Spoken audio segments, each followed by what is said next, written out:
EQLZ 这个品牌算是我们国产小众品牌当中的先驱者，在它取得一定知名度的时候，我们现在市面上能看到的那些很多其他的品牌都还没有出世。可能在大家印象当中，它还叫草牌，那个用加减号组合而成的品牌 logo 让人印象深刻。我身边知道这个品牌比较早的兄弟啊，也都还是更喜欢把它称作为草牌，而不是 EQLZ。这个品牌在我的印象当中就是一个极具设计感的潮流运动品牌，从最早的 Zero 和 Sphere， 再到后来的 One， 以及去年年底发布的2023，他们在实战性能方面可能有好有坏，但是从设计层面来看 ，EQLZ 比很多更大的品牌做的都要更好一些。但是1年甚至更长的产品更新周期，让他们在如今的2024年依旧只能归类于小众运动品牌的行列当中。虽然他们有着出色的设计，不像其他品牌一样只会一味的去进行抄袭或者是借鉴，但是这样的更新速度真的是太慢了。我曾经都有一度认为啊，他们已经放弃掉了做篮球鞋，而去年年底推出的 EQLZ 2023打消了我的这个念头。它的名字好像就叫做2023，盖亚只是它这个配色的名字。那双鞋很帅，设计感极强，中底的大镂空加上它极具肌肉感的外观造型，非常的吸睛。当时我也买了，但是在穿上脚之后，它较硬的鞋面、偏高的中底重心，再加上糟糕的脚感，让我对它的热情直接降至冰点。设计大于性能，在那双鞋身上展现的淋漓尽致。如果要用来压马路，它的鞋面太磨脚；如果要用来打球，它糟糕的脚感和过高的重心也会让我在球场上畏首畏尾。它是一个好的设计，但是绝对不是一双好的球鞋。可能 EQLZ 自己也发现了这一个问题，所以2023这一个鞋款只推出了一个配色就草草了事。而在今年 EQLZ 发布了这一双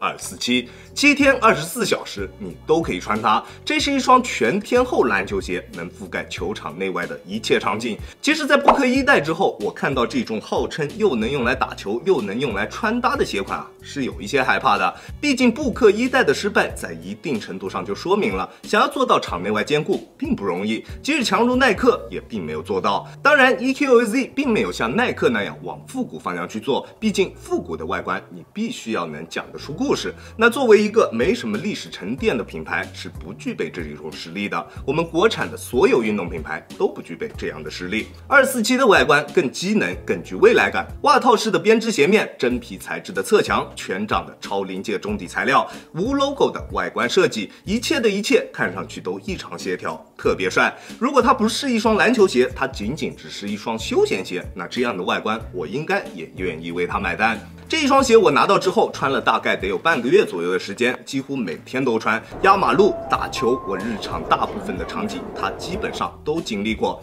拿到这一双鞋，在第一次穿上它的时候，第一感觉啊，就是它的袜套设计非常的舒适，它的袜套鞋面更像是一双休闲鞋的那种感觉，穿脱特别的方便，而且在平时穿它压马路的时候，也不会有因为包裹太好而出现血液不流通的这一类情况。它的鞋楦属于正常略微偏宽的鞋楦，对于脚型的适配范围很广，只要不是太窄的脚都可以适配。当然窄脚的兄弟啊，如果你只是想单纯的用来压马路，那选择它也没有任何问题。它的中底是真的非常的舒服，跟双脚的贴合度极高。如果你穿过他们家1100那一款运动拖鞋，你应该就知道 EQLZ 在中底形态上面的把控啊，做的真的非常到位。一双运动拖鞋做的比其他大部分品牌的运动鞋更为出色。虽然没有任何科技，但是它给到的贴合度，它给到我们的那种恰到好处的足弓支撑，真的舒服到爆。我没有任何吹的成分啊，只要你去体验一下，你就知道我完全没有吹。而这一双247在上脚之后的感觉也同样如此，中底跟双脚的贴合度极高，恰到好处的足弓支撑，恰到好处的中底硬度，这也是为什么我那么爱穿它去压马路的一个原因。舒适的鞋楦，舒适的包裹，舒适的中底，再加上出色的外观，那作为一双休闲鞋，它完全没有任何槽点。但是如果从看待篮球鞋的角度去看它它好像什么都不行。后跟重心略微偏高，鞋面所使用的皮质材料也偏软，它并没有办法提供给我们出色的脚踝支撑。在不打脚的情况下去穿它打球啊，心里面非常的不放心，不敢去做动作。我前2天穿它在打球的时候，在一次防守滑步的过程中还小崴了一下，还好啊，我的脚踝力量还算不错，及时的掰了回来，不然起码又得休息半个月。其实247的中底表现还是很棒的，除了后跟重心略微有一点偏高之外，没有别的任何槽点，缓震极限够用。我180斤的体重，在单纯用脚后跟着地的时候，几乎没有任何的震脚感，反应性也完全没有问题。在发力突破的过程中，几乎感觉不到泄力，滚动感和中底的过渡也都很棒。不管是跑动还是蓄力起跳，中底的感觉都很整很丝滑。它更多的问题啊，还是在于它的鞋面。它的袜套式鞋面确实非常的舒适，但是对于一双篮球鞋来说，不管是它的编织袜套还是真皮侧墙，都过于软了。在实战的过程中，它的鞋面完全没有办法提供给我们够用的支撑力度。前掌确实有着大面积的橡胶上斑作为侧墙，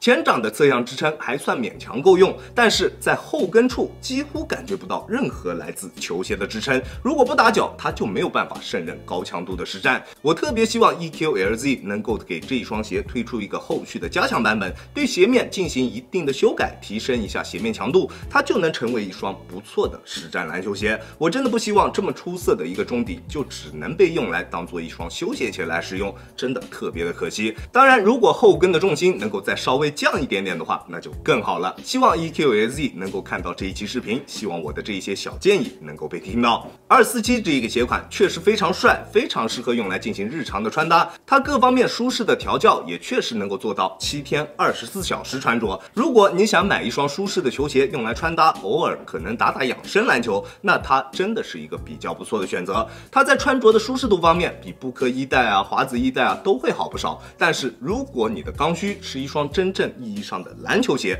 那它并不是一个好的选择。它的实战表现可能连布克1代都比不上。确实啊，能够勉强用来打球，但是如果不打脚就没有办法上强度。所以压马路的话，我极力推荐；打球的话，还是能免则免了，好吧 ？OK， 这就是本期视频的全部内容了。再次感谢大家观看本期的亚当球鞋。如果你觉得我的视频还有点意思，欢迎大家在各大平台搜索亚当球鞋来找到我，一定要记得关注啊！好了，那我们下期视频再见吧，大家有空来做 ，peace。